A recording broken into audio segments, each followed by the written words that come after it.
Welcome to BBC London. I'm Victoria Hollins. Almost £4 million is to be spent on supporting primary school children with speech and language needs as part of efforts to tackle knife and gun crime in the capital.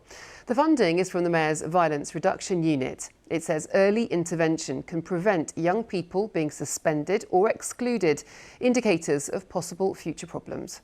Our Home Affairs correspondent Sonia Jessup has more.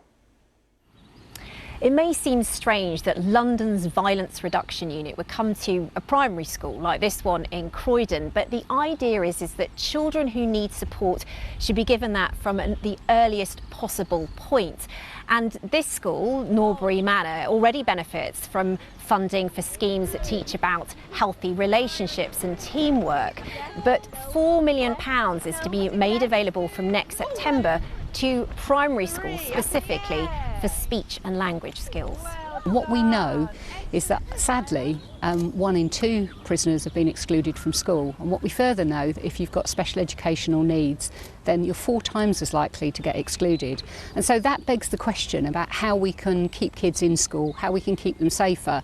And the answer to that, and the evidence that points to that, is that we really need to be investing in programmes like Tender and Nurture that give additional support, absolutely, to young people who need it, and opportunities to understand about healthy relationships and conflict resolution, but also gives the space for teachers. And in that way, we hope to be investing in inclusion, but making sure that we're reducing exclusions. The funding is going to schools in 7 boroughs with higher levels of children being absent from school or being suspended, or with higher levels of domestic violence like here in Croydon. And the hope is that the earlier that support comes, the better chance of setting those children on a positive path. The cost of renting in London is an issue that is rarely out of the headlines. But one solution, intergenerational living, has brought valuable benefits to both parties. Share and Care Home Share matches up elderly homeowners who have spare rooms with young renters who need a place to stay. We met 2 of them, Christine and Margaret. I just knew I needed to find somewhere that was more affordable to live in. I was just looking at rooms and then I came across a really interesting advert. I just noticed that the rent was really cheap. Then when I looked a bit more, I saw that it was a befriending scheme, a house sharing scheme to live with an older person. I was intrigued by the idea of having somebody coming to live with me because actually being in the house on your own was quite difficult. I work in the charity sector. My budget is really tight every month. So this was just an amazing opportunity for me to be able to have affordable rent and live with someone that has similar interests to me.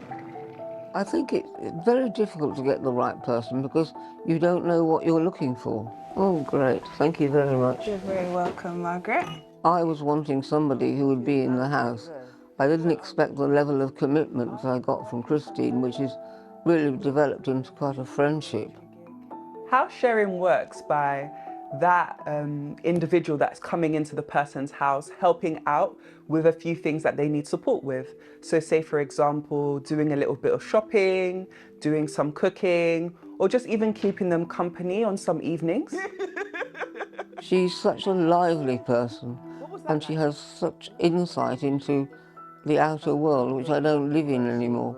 She's a very good companion. She's always there, and I can always ask her questions, and she can ask me whatever questions she wants. We have great fun together. In fact, she's introduced me to television programs I've never ever seen on my own. She feels like another daughter almost. We love conversation, we love food. We just talk about everything, and even though we come from really different backgrounds, we found that there's so much that joins us together. Now, when Paul Archer from Stoke Newington was diagnosed with a rare form of brain cancer in 2017, he feared he may not have long to live. Doctors successfully removed the tumour, and now Paul is seeking to raise money to support the hospitals that helped him. On Sunday, he'll join up with 25,000 runners in London's largest half marathon, the Hackney Half. Chris Legg has been to meet him. In training for Sunday's Hackney Half Marathon, a challenge Paul Archer could never have imagined taking on when he was diagnosed with a rare brain tumour 6 years ago. He'll be raising money for Bart's charity. They saved my life, there's no two ways about it. the Royal London in particular, they operated on me, and then since then the aftercare service and everything has been superb. It was after problems with his balance that Paul was sent by his GP to Homerton Hospital. They scanned it, and so literally within 24 hours they'd found it, and it was a pretty scary kind of golf ball size tumour on the top of my spine, base of my brain. Initially I thought, this is it, I'm out of here. Only slowly did you kind of change your belief in whether or not you might actually survive a bit longer. Recovery was a long, painful and scary process.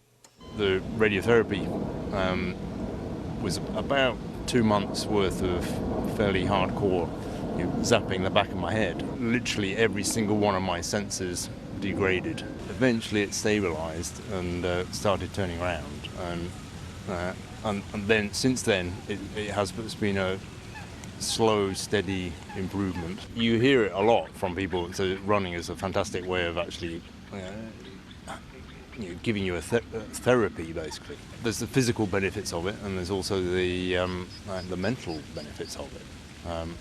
But I think just having that simple rhythm of going out and running every couple of days it just makes you feel better. Now, woven steel and distressed denim feature in the Design Museum's latest exhibition, which looks at the history of the sari. It brings together over 60 examples from across India and considers the way the item of clothing has been used as an expression of identity and resistance, as the exhibition's curator explains. The exhibition is about the sari in contemporary India. So this is the sari in a way that you might not expect to see it.